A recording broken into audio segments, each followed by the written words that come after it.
Señor, este mensaje está basado en Isaías 5, en todo el capítulo 5. Pero como el capítulo 5 tiene 30 versículos, sería un poco difícil yo tratar verso por verso. ¿Qué hemos hecho? Que vamos a parafrasear cuál era la situación que se estaba dando en Isaías 5.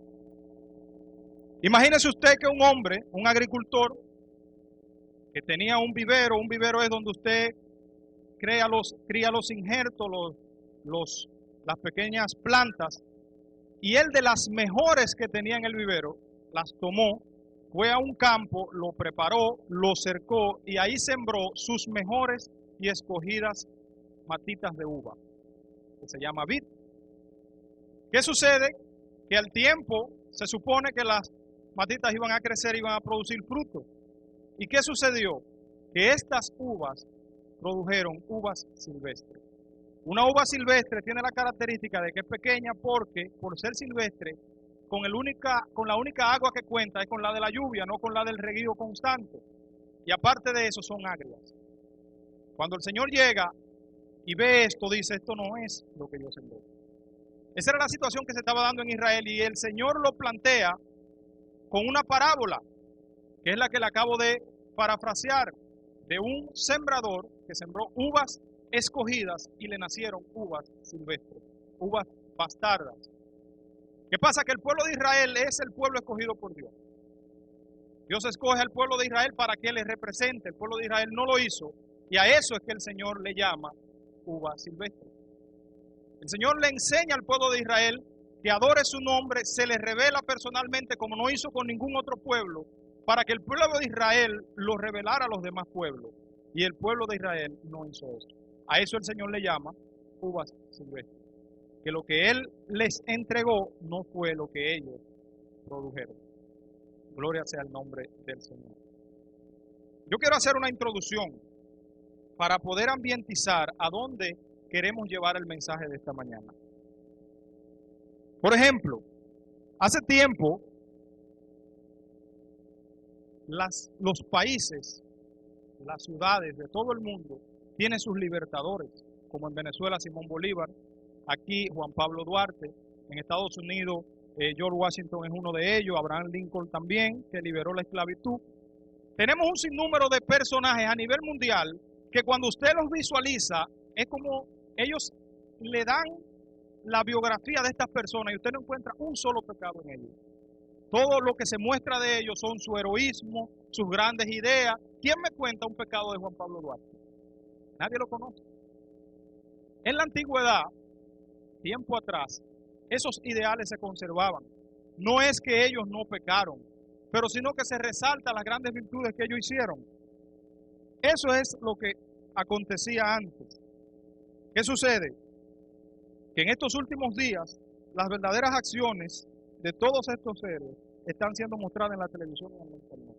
Por ejemplo, cuando usted y yo estudiábamos, nos hablaban de Cristóbal Colón, y era una persona que descubrió América, una persona heroica.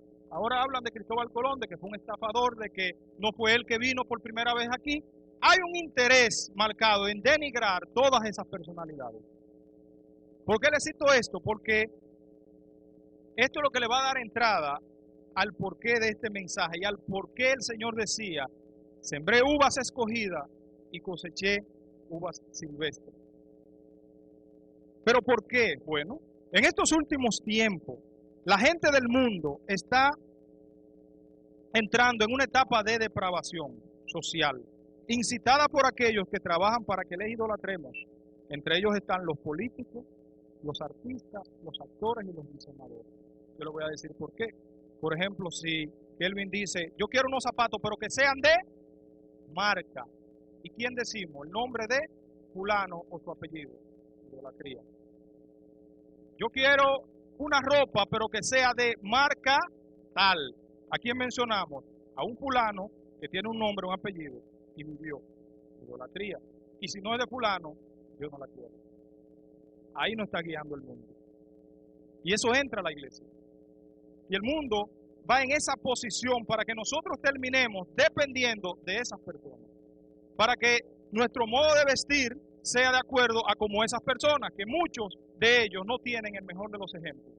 Muchos de ellos viven unas vidas totalmente de espalda a Dios. Y cuando digo de espalda a Dios, es que adoran a otro que no es Dios, abiertamente. Y nosotros nos dejamos llevar de eso.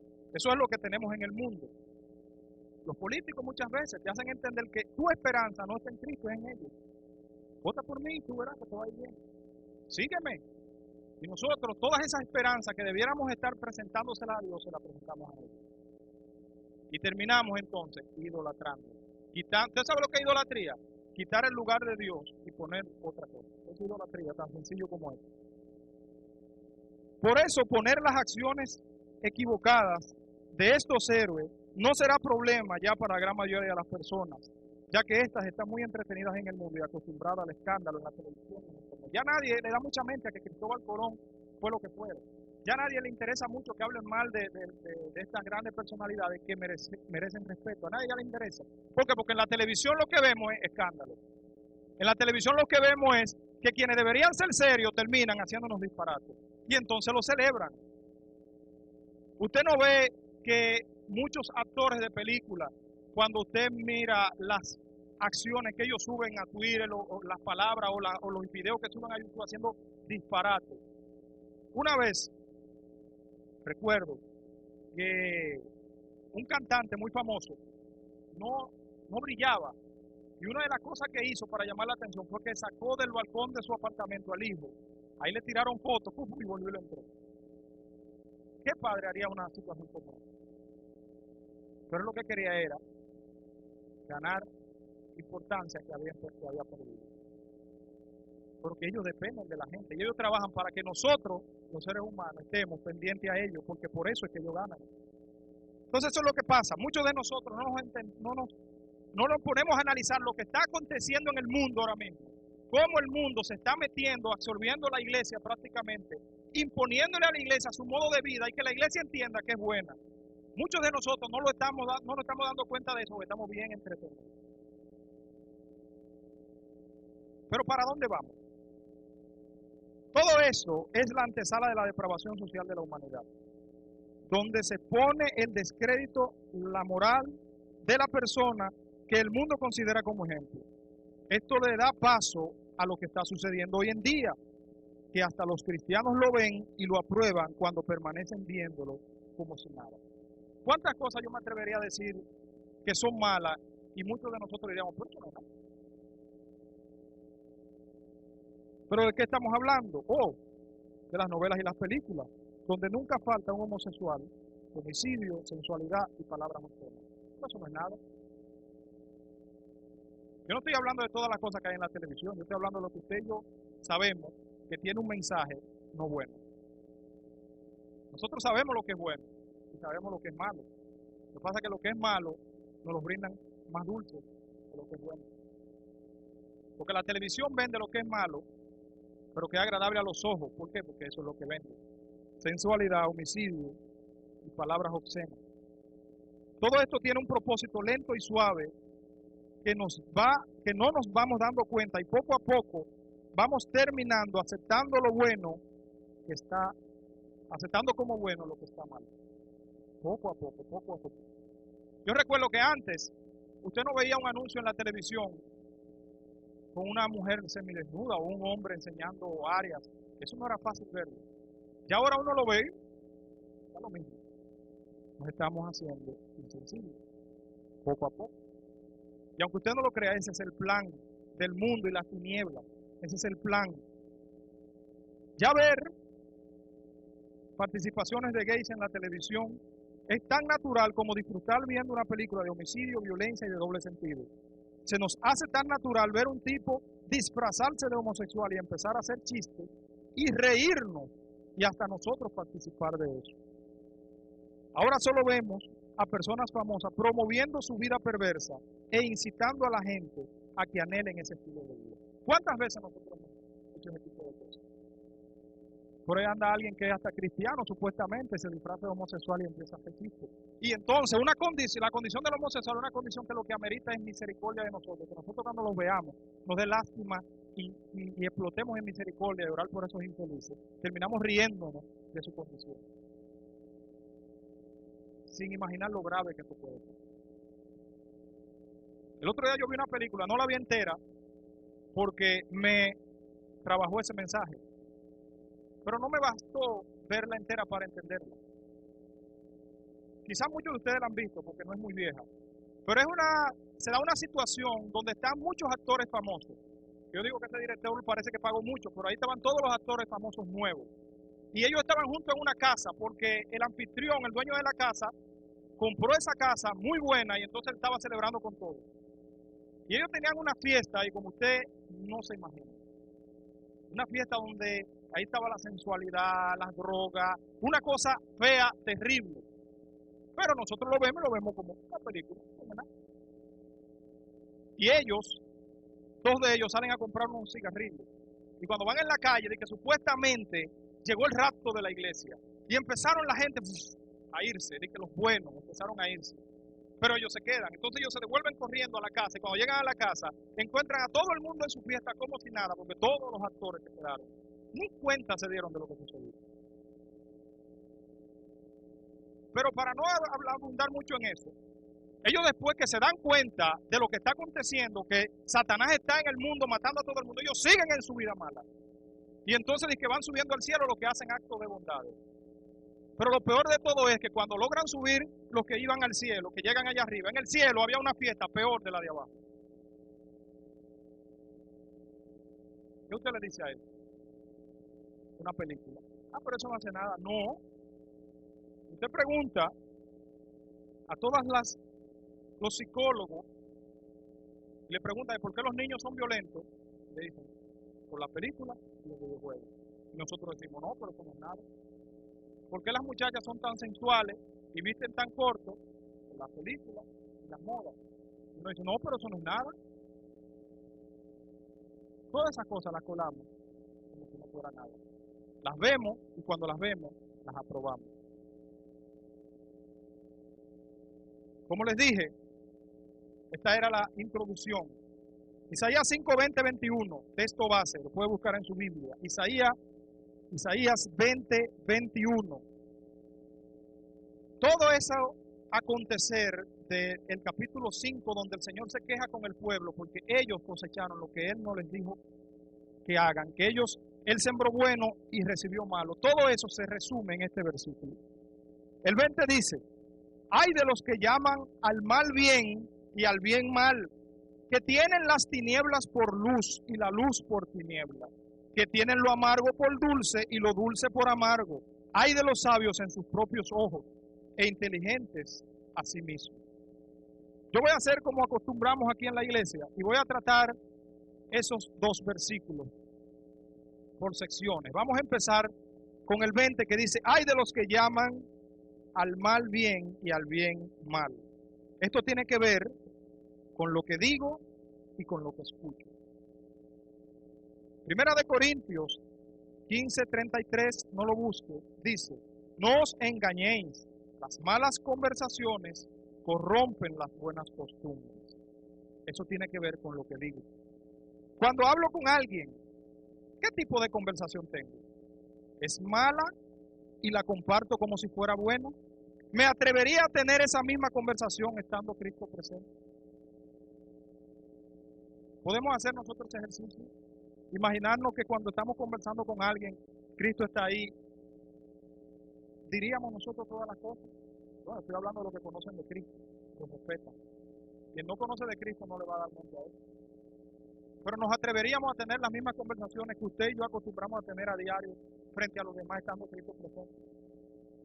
Si no nos atrevemos, entonces es pecado. Entonces es pecado y entonces ahí tenemos un punto menos frente a Dios.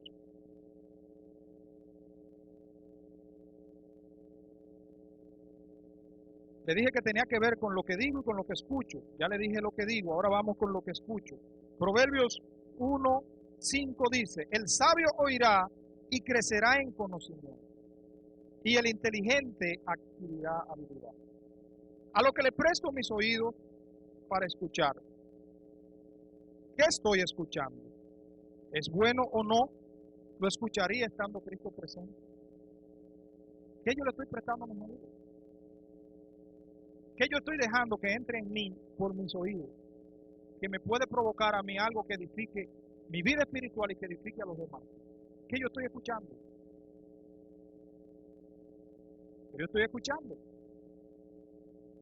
¿A qué le estoy prestando atención? ¿Qué estoy diciendo? Cuando me junto con alguien, trato cualquier tipo de tema o busco la manera, sin tener que resultar cansón, busco la manera de presentarle la palabra de Dios. O simplemente me la paso hablando cualquier tipo de disparate. Porque tenemos mucho valor para hablar lo que sea, pero a la hora de predicar ahí nunca tenemos valor. ¿Qué estamos diciendo? ¿Qué estamos escuchando? De que tienen por luz, de que tienen las tinieblas por luz y la luz por tinieblas. Esta otra parte tiene que ver con lo que veo y con lo que hago. Lo que veo, Génesis 1:4. Y vio Dios que la luz era buena, y separó Dios la luz de las tinieblas. ¿Qué hizo Dios? Separó la luz de las tinieblas. Porque Él vio que la luz era buena, pero que las tinieblas no. Las cosas que veo en la televisión, en el mundo y en internet, ¿son de la luz o de tiniebla? Las vería yo estando Cristo presente. Y yo voy a hacer un pequeño ajuste ahí. Mirar y ver no es lo mismo. Si usted va caminando en la calle y algo pasó, usted lo mira. Eso es mirar. Lo que atrae la visión de tus ojos, eso es mirar. Pero ver es cuando yo me detengo y analizo. Por eso es que dice la palabra que Dios dijo, y vio Dios que la luz era buena. No fue que miró Dios, no. Y vio Dios que la luz era buena. ¿Qué yo estoy mirando? ¿Edifica lo que yo estoy mirando? ¿Me atrevería yo a sentar a Cristo al lado ahí? Vamos a hacer ese ejercicio, poner una silla ahí y prender la computadora, la televisión o salir a la calle. Y me atrevería yo a mirar con mis ojos las cosas que yo a veces me acostumbro a ver estando Cristo ahí. Si no lo puedo hacer, entonces es pecado. Y todas esas cosas, lo único que me hace entender es que sin Cristo yo no tengo nada. Que sin Cristo yo no llego a Dios. Y aún teniendo a Cristo, si no vivo como Cristo, no tengo el favor de Dios. Ya le dije lo que veo, ahora vamos a ver lo que hago. Todo lo que estoy acostumbrado a hacer en mi vida diaria, estando Cristo, podría yo hacerlo estando Cristo presente. Romanos 7:15 dice, porque lo que hago no lo entiendo, porque no practico lo que quiero hacer, sino lo que aborrezco, eso hago. Pablo dice estas palabras. Pablo es uno de los ejemplos más grandes de guardar su vida sin pecado, pero pecó, que era un hombre. Y él es capaz de decir que lo que él quiere hacer termina no haciéndolo, sino lo que no quiere hacer. ¿Usted sabe qué quiere decir eso? Que cuando usted y yo pecamos, eso debe doler. Que cuando usted y yo pecamos, lleguemos a la conclusión, wow, porque eso no era lo que yo quería hacer. Eso no es lo que agrada a Dios. Sino que sigamos pecando como si eso no fuera nada. Como si eso no es nada. Eso lo hace cualquiera. Es un disparate. Que cuando usted y yo caigamos en pecado, en vez de estar derrotados en el suelo, estemos clamándole a Dios porque nos duele lo que hicimos. Y no estar conformándonos con que, no, eso no es nada, Dios me perdona. O, pero fulano lo hace. Pablo fue capaz de decir eso. ¿Cuánto más nosotros? ¿Quién de nosotros le llega a Pablo a empezar por el peligro? Si Pablo experimentó esa condición, ¿usted cree que nosotros no tenemos esa misma condición? O quizás peor. Debemos reflexionar en eso. ¿Qué es lo que estoy haciendo? ¿Qué es lo que hago? ¿Agrada a Dios lo que yo hago? Y yo no estoy hablando de hacer aquí en la iglesia. El lugar donde menos tiempo usted y yo pasamos es aquí en la iglesia. Mis hermanos, nosotros tenemos que salir de aquí a transformar el mundo. Nosotros no podemos ser cristianos de culto. Nosotros tenemos que ser cristianos de vida. Su vida de santidad no es más santa aquí en la iglesia que allá afuera. Debe ser igual. Nosotros no tenemos vida secular. El cristiano no tiene vida secundaria. El cristiano tiene una vida en la iglesia y en el mundo es la misma. Cuando está solo es la misma que cuando está acompañado de un hermano. porque si estamos acompañados de un hermano y ese hermano es por lo menos santo, nosotros nos cohibimos de hacer algunas cosas. Porque el hermano me puede reprender, pero que cuando yo esté solo yo me dé cuenta que Cristo está ahí y que Él sí me puede reprender también. Entonces, ¿qué estoy viendo? ¿Qué estoy haciendo? ¿A qué le presto mis ojos? ¿Y a qué le presto mi hacer, lo que hago? La Biblia dice que la ventana del alma son los ojos. El alma perversa nuestra es la que hace que esta carne se comporte como se comporta. Porque el alma se vende al pecado con la carne. Lo único que nos salva a nosotros es el Espíritu, que ya Dios lo santificó y lo transformó. Pero nuestra alma está totalmente en contra de nuestro Espíritu. Entonces, ¿con qué estamos nosotros alimentando nuestra alma? ¿La estamos alimentando más para que se haga más fuerte en contra de nuestro Espíritu? ¿Le estamos dando entrada por nuestros ojos a nuestra alma de todos los aconteceres del mundo, de todas las porquerías que hay en el mundo, para que entonces cuando yo empiece, ya yo no tengo deseo de orar, dime, pero ¿por qué me pasa esto? ¿Por qué me pasa esto? Porque estoy alimentando mi alma con nada que edifica a Dios. Y yo no estoy diciendo que todo lo que hay en el mundo es malo, no. Yo le voy a decir algo, aún cosas que los inconversos hacen son buenas. Porque usted usa una computadora, ¿y quién la hizo? Un inconverso. Usted se pone ropa, ¿y quién la hizo? Un inconverso. No se la ponga, y va a pasar frío. O sea, hay muchísimas cosas que son buenas. La música, por ejemplo, usted canta cumpleaños feliz, eso no fue un cristiano que lo compuso. O sea, vamos a ser serios y vamos a entender de lo que estamos hablando. Estamos hablando de lo que usted y yo sabemos que es oscuro y no es de la luz. Que lo sabemos. Lo sabemos. Por eso que el Señor no perdona el pecado por ignorancia. Porque uno pudiera decir, pero yo fui engañado, yo fui ignorante, el Señor no me debe tomar en cuenta eso. No, tú sabes lo que dice el Señor. El que peca sabiendo, recibirá azote. Pero el que peca por ignorancia recibirá menos azote. Menos de lo que recibirá. Porque es que Dios no está pendiente en que, me equivoqué, me engañaron. No, Dios nos dio el discernimiento y nos dio su Espíritu. Para que nosotros podamos obedecer a lo que vemos que está mal y ponernos en contra de eso. Usted y yo sabemos todo lo que está mal.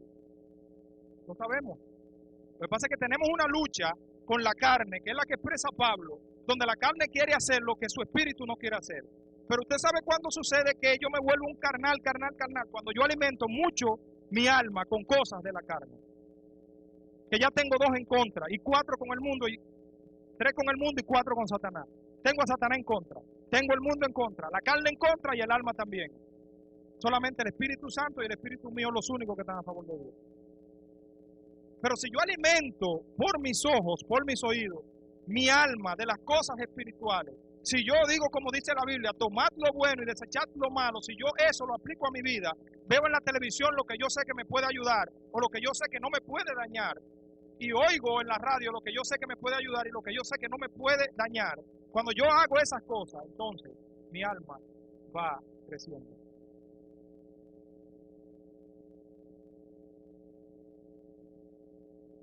Que tienen por amargo lo dulce y lo dulce por amargo. Esta parte tiene que ver con mis decisiones y con las cosas que yo apruebo. Mis decisiones, Santiago 3:11 dice, ¿acaso una fuente por la misma abertura echa agua dulce y amarga? ¿Acaso nos creó Dios a nosotros para eso? Para que nosotros, llamados a ser buenos, estemos haciendo cosas malas. Dios no nos llamó a eso. Dios dice, Padre, no te pido que lo saques del mundo, sino que lo guardes del mundo. Pero que lo guarde ¿cómo? Que me dé a mí sabiduría, mi propia opinión para yo guardarme en el mundo. No, es Cristo que me va a guardar en el mundo. Si yo me alejo de Él, estoy desprovisto en el mundo. Puedo ser contagiado con cualquier cosa. Mientras estoy cerca de Él, tengo discernimiento y veo, no, esto no me conviene verlo. Nosotros tenemos que predicarlo a nosotros mismos, a diario. Tenemos que predicarlo a nosotros mismos. Aplicarnos la palabra a diario. ¿Vamos a pecar? Sí, vamos a pecar. Pero que cuando Dios me mire arrepintiéndome, no revolcándome en el pecado. Que cuando Dios me vea y mire mi corazón, vea un deseo interior en mí en cambiar. Y una acción en procurar cambiar, pues no solamente el deseo. Entonces, todas estas cosas, lo único que nos muestran a nosotros es que sin Cristo, nosotros estamos perdidos.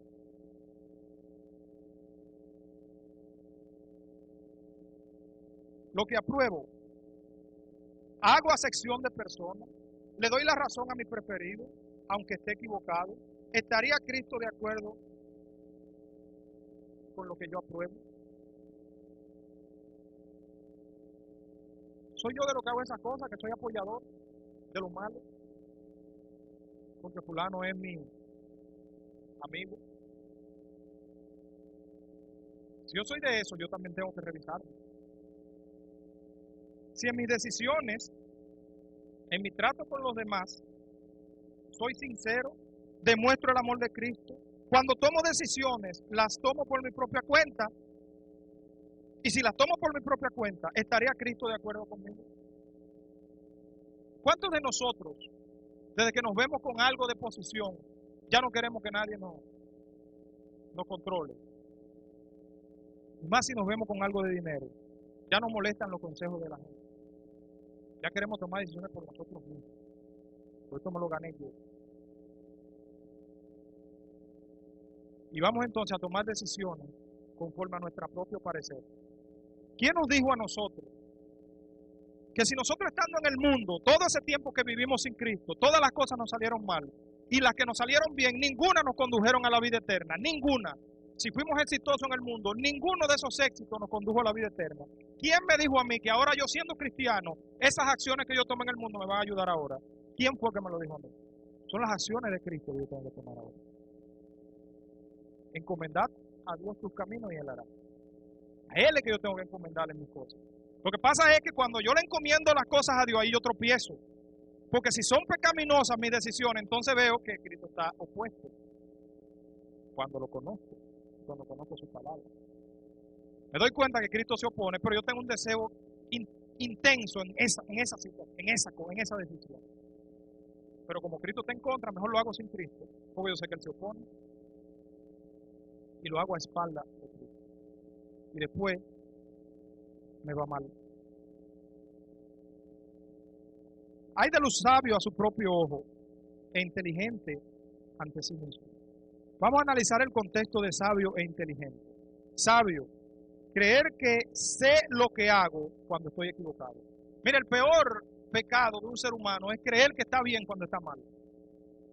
¿Por qué? Porque él entiende que está bien. ¿Y quién lo saca de ahí? Si usted entiende que está en lo correcto, ¿quién lo saca a usted de ahí? Yo a mí. No, pero yo creo que estoy en lo correcto, claro, está equivocado. Yo creo que eso nada más Dios y su palabra pueden hacer algo por esa persona. Inteligente. Creer que hago algo bien estando totalmente en lo incorrecto. ¿Cuántos de nosotros, y eso incluye tomar las decisiones también, decidimos movernos de acuerdo a nuestra inteligencia y hacer planes y hacer, proponernos cosas y trazar metas, y en ninguna Dios está? En ninguna se le hemos presentado a Dios, ni siquiera en oración, ni siquiera en nuestra mente la hemos considerado. Hay gente, yo recuerdo una vez que estaba pasando por una situación bien difícil, que no tenía con qué pagarle la casa, pero mi mamá tiene una casa ahí en la Caoba, ahí en la Prolongación 27, una buena casa, y ella la tenía vacía y ni siquiera la alquilaba, y ella me propuso que me vaya para allá. Yo en ese tiempo estaba en una situación bien difícil, y cuando uno está en situaciones difíciles uno se queja por todo, y uno se incomoda con todo, hasta con el que no tiene la culpa. Y yo estaba incómodo con la iglesia. ¿Por qué? Yo no sé, todavía estoy buscando la razón por qué yo estaba incómodo en la iglesia, no lo sé, pero así es el pecado. Y yo recuerdo que yo se lo planteé a mi esposa y ella me dijo que no, que ella no quería. Y yo me ponía a analizar, mira, por una casa sin mujeres, una casa sucia, ¿qué voy a hacer yo solo en una casa? Y yo me ponía a analizar qué hago, pero en ningún momento le planteé eso a Dios. ¿Sabe por qué? Porque mis intenciones no eran buenas por la. Porque si yo me mudaba me iba a quedar por ahí. Y a buscar otra iglesia me iba a quedar por ahí. Y yo nunca me atreví a plantearle al Señor esa situación. Al contrario, oraba, Señor, que se haga tu voluntad. Nada más decía eso. Porque yo sabía que mi intención primordial era salir de aquí. ¿Por qué? Yo no sé. Pero el pecado es así.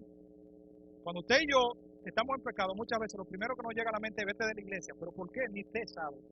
Pero eso es lo primero que llega. Porque si alguno cree que es algo, no teniendo nada, se engaña a sí mismo. Gálatas 6:3. Y Santiago 3:13 dice: quien es sabio y entendido entre vosotros, que demuestre por su buena conducta sus obras en mansedumbre de sabiduría. Si usted es sabio, demuéstralo. Si usted es inteligente, demuéstralo. ¿Con qué? Con su buena conducta. Aquí nada más, no, en el mundo también. Quien es sabio e inteligente busca lo que es de Dios. Prefiere lo que es de Dios antes de lo del mundo. Las dos cosas vienen en dos bandejas. Lo del mundo y lo de Dios. Yo decido cuál cojo. Quien es sabio e inteligente, escoge lo mejor. ¿Sí o no? Quien es sabio e inteligente, escoge lo mejor. Usted es sabio, es inteligente, demuéstralo con su buena conducta. Yo soy sabio, soy inteligente, debo demostrarlo con mi buena conducta. Dice Santiago 3. Todo esto nos lleva a una conclusión. Si no fuera por Cristo, yo no pudiera llegar a Dios, ya que el pecado me lo impide. ¿Usted sabe por qué el pecado me lo impide? Por lo que acabamos de decir. Las cosas más sencillas para mí, que son malas, terminan siendo pecado fatal para Dios. Las cosas a las cuales yo digo, pero eso no es nada, yo puedo ver eso, eso a mí no me va a hacer nada, para Dios son pecados. Las cosas más sencillas que yo hago, que digo, que escucho, que oigo, que son malas, que yo entiendo que no me van a hacer daño, son pecados. ¿Quién de nosotros coge veneno y se lo va bebiendo poco a poco? Ah, no, eso no me va a hacer daño. Nadie lo hace. Eso es igual con la parte espiritual. Cada vez que nosotros vemos cosas que no son edificables para Dios y su reino y para mi vida, yo estoy envenenando mi alma poco a poco. Para Dios es pecado todas las cosas malas que nosotros consideramos sencillas. Veamos un ejemplo. Yo le voy a dar un ejemplo de la Biblia. Proverbios 26:18 dice: como el enloquecido que lanza teas encendidas, flechas y muerte, así es el hombre que engaña a su prójimo y dice: ¿acaso no estaba yo bromeando? ¿Cuántos de nosotros hacemos ese relajo? Eso es pecado para Dios. Usted diría: ah, varón, pero para Dios es difícil llegar. Claro que es difícil, Cristo llegó. Si no es por Cristo, yo no llego. Es que es así, es difícil, porque usted y yo no estamos calificados para llegar a Él. Sin Cristo no. Para Dios es pecado. Y yo no estoy hablando, yo ni siquiera he entrado al pensamiento, yo me he quedado en lo que es los quehaceres, lo que uno hace. Y no voy a entrar en los pensamientos, en lo que uno piensa, en los pecados que uno maquina en su cabeza. Yo no voy a entrar ahí. Yo me voy a quedar nada más en lo que uno manifiesta. Como el que lanza flecha de muerte, así es el hombre que engaña a su prójimo y luego le dice: no, yo estaba relajando. Estaba relajando, es una broma, pero ya lo engañé. Eso es pecado. Ay, pero Dios sí es sensible, sí. Dios aborrece el pecado. Sea como sea, tenga el tamaño que tenga, Dios aborrece el pecado. La Biblia dice que yo debo amar lo que Dios ama y aborrecer lo que Él aborrece. Yo debo aborrecer el pecado. Ese es mi mandato, yo debo aborrecer el pecado. Nos quedamos cortos frente a Dios. Solo Cristo restaura nuestra vida. Tenemos que someternos a Él y a su palabra. Si yo, siendo cristiano, ya yo tengo a Cristo y yo cometo todas esas cosas, a veces las cometo, esas y más que no he mencionado ni voy a mencionar, pero que usted y yo sabemos que las hacemos, y nos acostamos sin orar, nos levantamos sin orar, nos acostamos sin leer, nos levantamos sin leer. Y se nos pasan los días, la semana y los meses sin rendirnos a Cristo como si nada. Y después, cuando estamos en una situación difícil, venimos de rodillas. Pero usted cree, y yo creo, que por la condición en que está el mundo y lo fácil que es pecar contra Dios, ¿usted cree que es para que a usted y a mí se nos olvide rendirle cuenta a Dios? Decirle: Señor, perdóname. Estamos en una situación bien incómoda. Si frente a la situación que acontece, donde por cualquier cosa somos pecadores y le faltamos a Dios, es verdad que ya Él perdonó mi pecado, Pero cuando yo peco frente a Dios, yo rompo mi relación con Él. Mi salvación queda igual, es cierto, si es que soy salvo. Porque si me comporto pecaminosamente, entonces no soy salvo, porque el salvo se comporta como salvo. La Biblia dice, yo soy la vid, o sea, la mata de uva que le dije al principio. En Juan 15:5, yo soy la vid, vosotros las ramas. El que permanece en mí y yo en él, o sea, ese, lleva muchos frutos. Pero separado de mí nada podéis hacer. Eso se aplica al que tiene a Cristo y al que no lo tiene. Separado de Cristo nosotros nada podemos hacer. ¿Por qué? Por lo que acabo de decir. Cualquier cosa es pecado para Dios. Y lo que es pecado para Dios descalifica a quien lo comete. Totalmente lo descalifica. ¿Usted sabe por qué usted y yo, los que somos cristianos, no estamos descalificados frente a Dios? Porque tenemos a Cristo. Honremos a Cristo entonces. Adoremos a Cristo entonces con nuestra vida, con nuestra entrega, con nuestra devoción. Aquí nada más, no, allá afuera también. Más allá afuera que aquí adentro.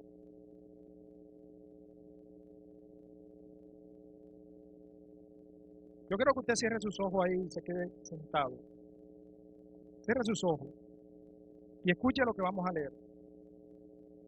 Los que aún no tienen a Cristo deben saber que sin Cristo no puedes venir ni ser bien visto por Dios. Es Cristo que paga nuestro pecado en la cruz de Calvario y nos lleva hacia Dios. Como dice la Biblia, yo soy la vid, vosotros las ramas. El que permanece en mí y yo en él, este lleva muchos frutos. Pero separado de mí nada podéis hacer.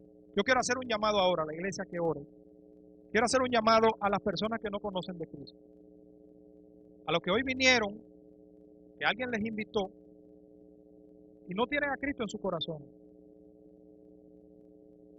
Y han cometido todas esas faltas que hemos dicho y más de ahí. Y entienda, y quizá entendía que estaba bien frente a Dios. Bueno, la palabra acaba de expresar de que no estabas bien frente a Dios. De que por esas cosas quedas descalificado frente a Dios. Pero que el único que te lleva y te da ese perdón de parte de Dios es Cristo. Y tienes que recibirlo.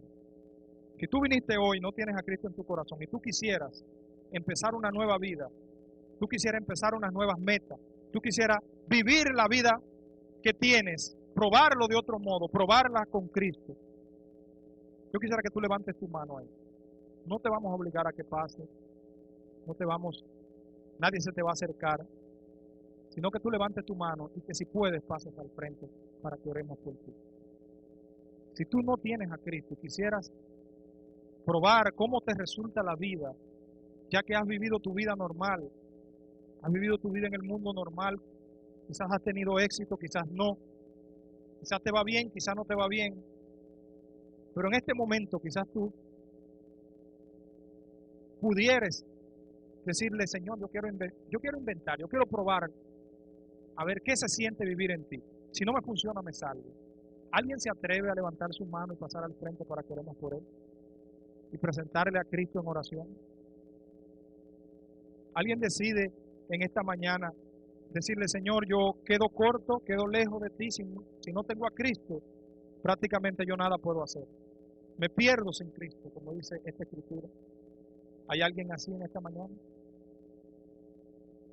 Gloria a Dios, pasa al frente. Pasa al frente.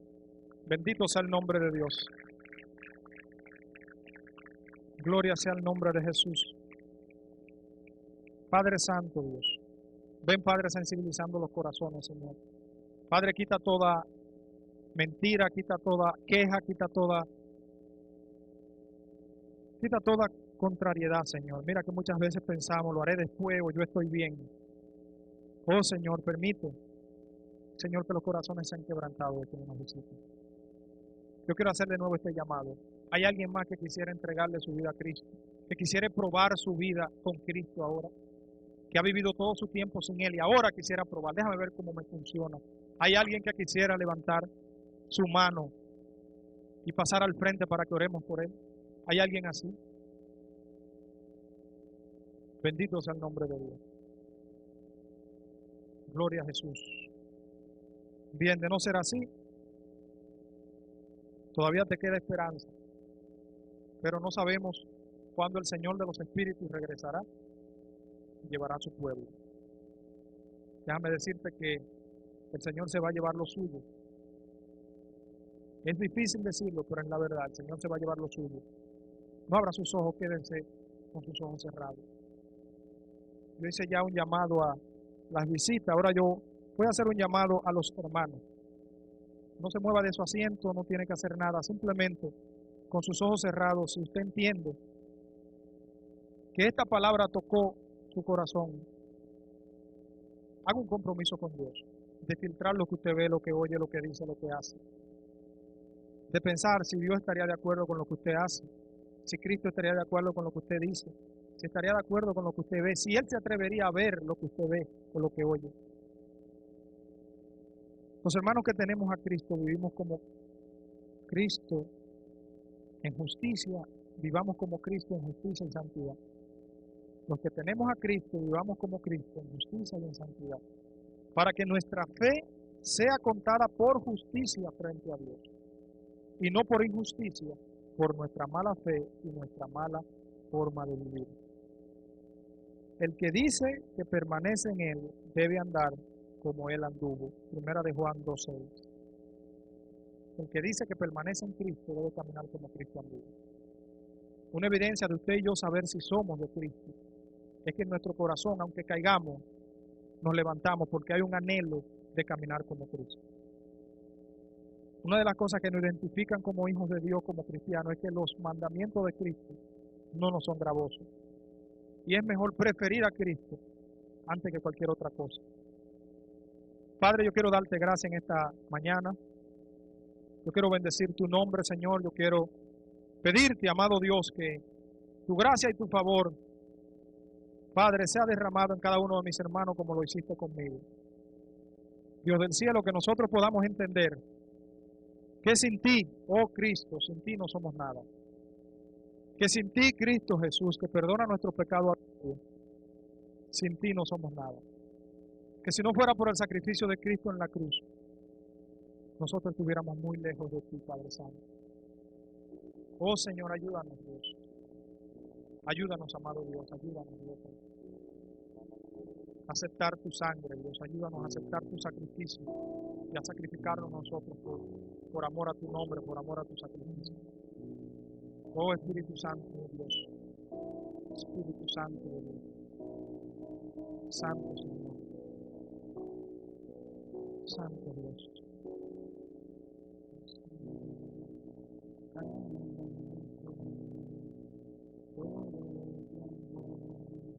Que en esta tierra justicia para mí, separa mi favor, Jesús tu sangre.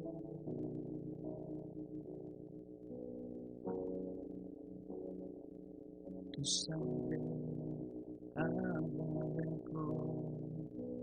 todo el clamor que en esta tierra justicia para mí, separa mi favor, Jesús tu sangre.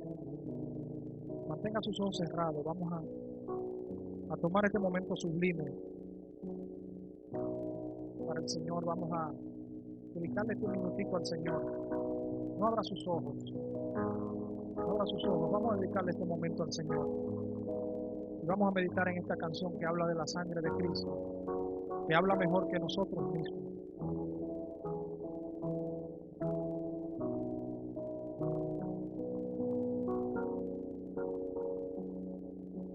Dios puede perdonar, que nos puede completar,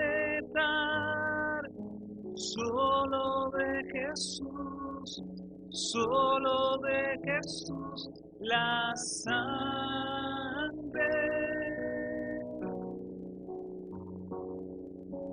que te da otro corazón y te hace amigo de Dios, solo de Jesús, solo de Jesús, la sangre.